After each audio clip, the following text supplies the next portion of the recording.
Now, summer may be a way off, particularly given the temperature here in Canberra today. Let me tell you, and I know other parts of the country as well, it feels like a long way away. There are already concerns, however, that again this summer we're going to see power blackouts and we're going to see high prices, despite what the Minister Angus Taylor said prior to the election about prices, wholesale prices at least, coming down if the coalition were re-elected. The government is still wants to come back to its big stick legislation that could force the breakup of power companies if it's able to get this through the parliament.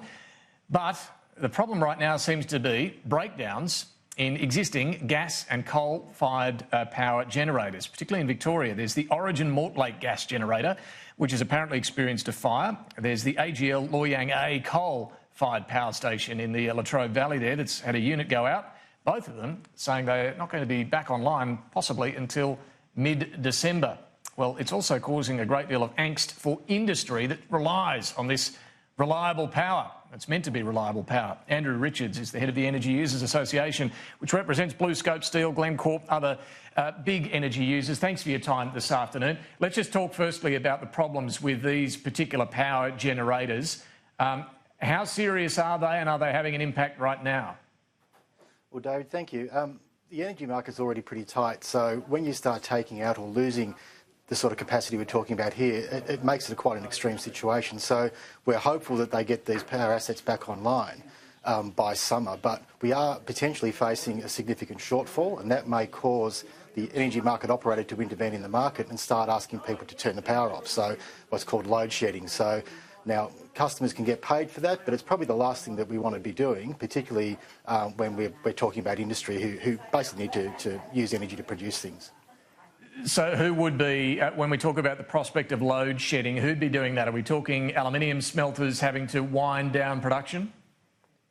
Potentially that's the case. And look, the Australian Energy Market Operator doesn't want to do this sort of thing, but they may be compelled to do so. And we would actually encourage a whole range of energy users to make contact with them in the lead up to summer to potentially offer some of this load shedding or involuntary load shedding into the market. They'll get paid for it, and it's far better to know that you're going to load shed than suddenly have the lights turn out. So it's not a particularly good situation that we're facing here. And let's face it, this may be a bit of a forerunner for the future. If we don't manage the transition of the energy market in a more coherent way than we have in the past, this may be something that we have to do as a matter of course rather than an emergency situation. So we really do need state and federal governments to come together, have a more considered long-term approach to energy policy so that we can avoid this sort of thing occurring in the future and have a much more... This is the thing.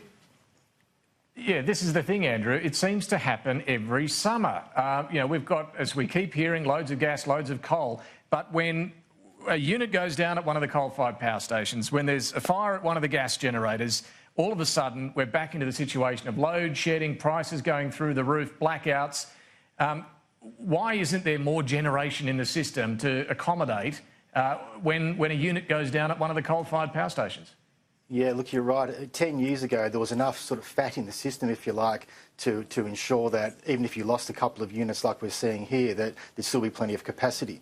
The fact continues that our older coal-fired power stations are gradually closing down, and that's just a matter of their lifespan. But also, we're seeing gas generators, quite frankly, paying over the odds for gas. And so we come back to this discussion around if we can get cheaper gas, we can actually get cheaper electricity generation and more electricity generation coming into the market as well. So there's a lack of a coordinated plan to go forward to replace the ageing capacity that's coming out of the market. So we're seeing this needs a responsible approach and a coordinated approach from both state and federal governments. They've got a positive role to play in this to start to manage this transition better than they have in the last 10 years.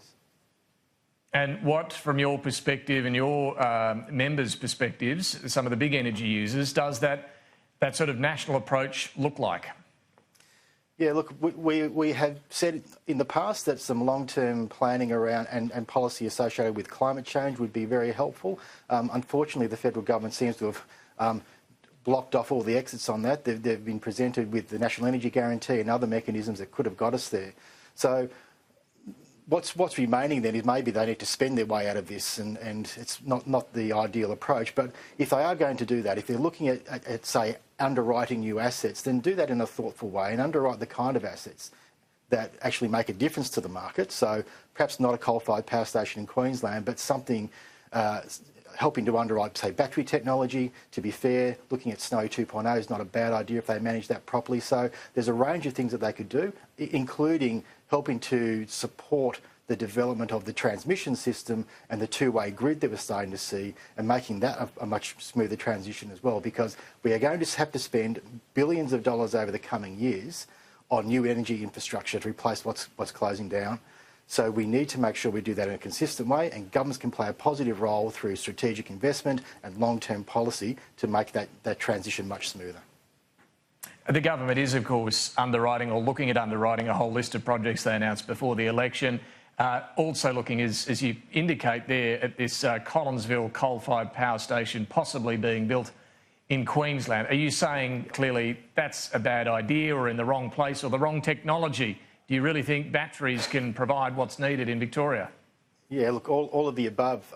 Queensland doesn't have a energy supply problem. It is actually well served by its current generators. There are significant system constraints up in that part of the network, so even if you built a power station, you couldn't get the power out past the postcode, let alone out of the state. So that would require substantial additional investment in transmission. So you need to target the areas that have a problem. So we're seeing supply shortage potentially in Victoria, also in New South Wales. So potentially large-scale batteries have a role to play. So too does pumped hydro, so too does more gas-fired power stations.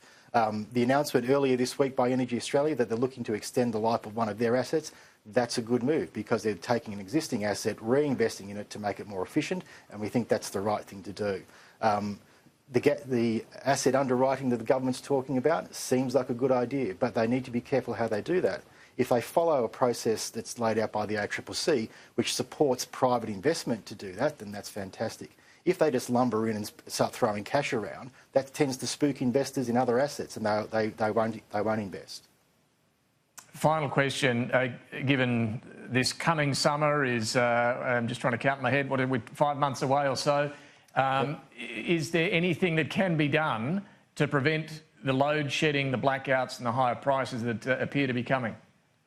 In this period, probably not, David. Again, that's why I would encourage large energy users to make contact with the market operator. If they do have some demand response or some load shedding they can offer into that market, they will get paid for it. That would be a short-term solution. But again, that's an emergency situation we're talking about here. We don't want to make this a feature of the market. We need to actually get the market working to get the investment we need to avoid this in the future.